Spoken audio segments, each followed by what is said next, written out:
On commence avec ton questionnaire. Et le premier, c'est l'amour.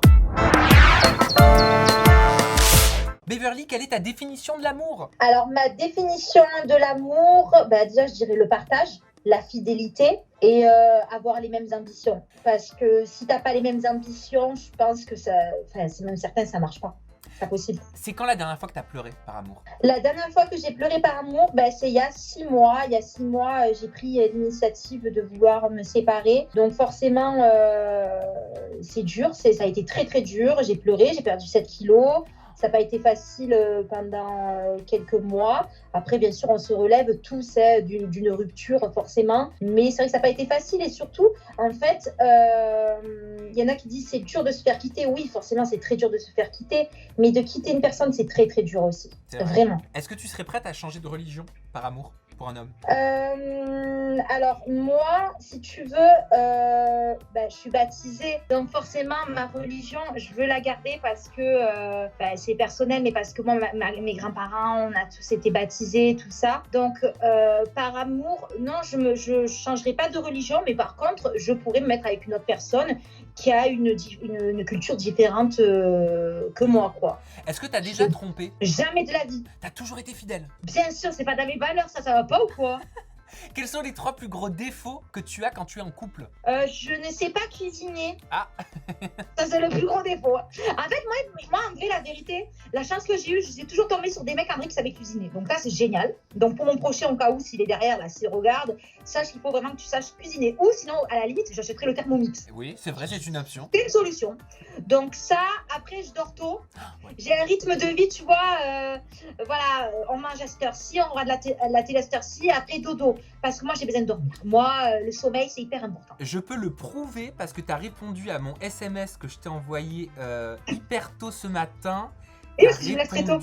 Je t'ai envoyé un SMS à 6h49 parce que je me lève très tôt moi aussi. Tu m'as répondu à 7h15. Tu m'as répondu. Ah ouais, tu vois, je me réveille très tôt. Hein. Ouais, t'es une lève-tôt. À combien de partenaires est-ce que t'as déjà dit je t'aime? Écoute, j'ai pas eu beaucoup de mecs dans ma vie, en vrai. J'ai eu 7 vraies relations où je suis quand même restée plus ou moins longtemps avec ces garçons. Donc en vrai, à 7 garçons, j'ai dit je t'aime. Ah, t'as eu 7 vraies relations? Eh oui. T'as dit je t'aime? D'ailleurs, tu m'as connu dedans. C'est vrai. Non mais oui, c'est vrai que j'en ai connu. Oui, j'ai connu les ruptures aussi. Les ruptures surtout. Oh putain. Quelle est la chose la plus folle que tu aies faite par amour pour un homme? La plus folle, je sais pas si c'est un truc de fou, mais à l'époque, au bout de 3 mois de relation, d'ailleurs t'avais connu ce garçon, j'étais partie vivre à Megève avec lui, on avait pris un appartement et je m'étais trouvé un travail où je travaillais dans une boutique de luxe. Je sais pas si tu te souviens avec ce garçon-là. Je m'en souviens très bien. Voilà. Très bien. D'ailleurs, ça s'est vite terminé derrière. On est resté 2 mois en ménage et ça n'a pas marché. Sur une échelle de 1 à 10, où est-ce qu'elle se situe ta jalousie quand tu aimes? Écoute, tu sais, quand j'étais plus jeune, forcément, j'étais jalouse parce que quand t'es jeune, t'as pas confiance. Nanana. Mais après, quand tu prends de l'âge, tu te dis qu'en vrai, être jalouse dans un couple, ça te bouffe, c'est pas vivable pour toi et pour le mec. Et du coup, ça peut faire fuir le mec. Donc, j'évite d'être moins jalouse, mais des fois, t'as ce côté un peu jaloux. Donc, on va dire les 6 sur 10. Quelle est la chose la plus ouf que t'aies faite, mais pour récupérer un ex? J'ai jamais rien fait pour récupérer un ex. Perso, moi, quand c'est terminé, c'est terminé. Il n'y a pas de non-retour. Oh là là, moi j'étais tellement mal une fois, j'allais sur comment récupérer son ex.com et tout, mais j'étais jeune.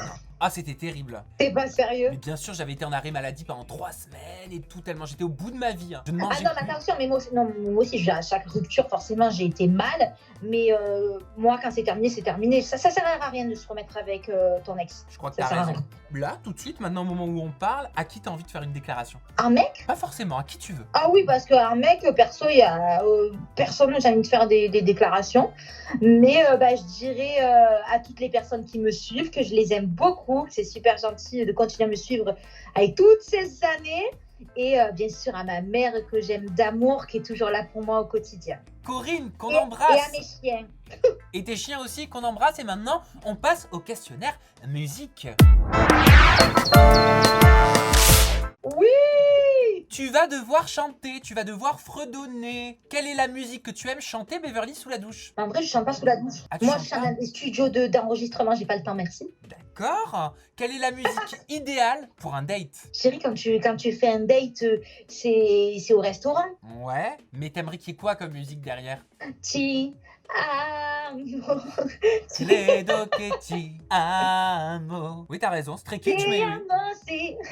Le titre que tu passes en boucle pour déprimer. Je sais pas. Tu mets pas de musique quand tu déprimes? Eh ben non, parce que si tu déprimes et que tu mets encore de la musique qui déprime, laisse tomber. Mais c'est génial, comme ça t'es effondré, t'es là. Non, mais par contre, pour le coup, j'écoute que des musiques, tu sais, genre des musiques vraiment d'amour, je kiffe trop, tu vois. Mais quand je déprime, non, j'écoute pas la musique. Genre, elle, tu l'aimes plus fort. Hélène Ségara,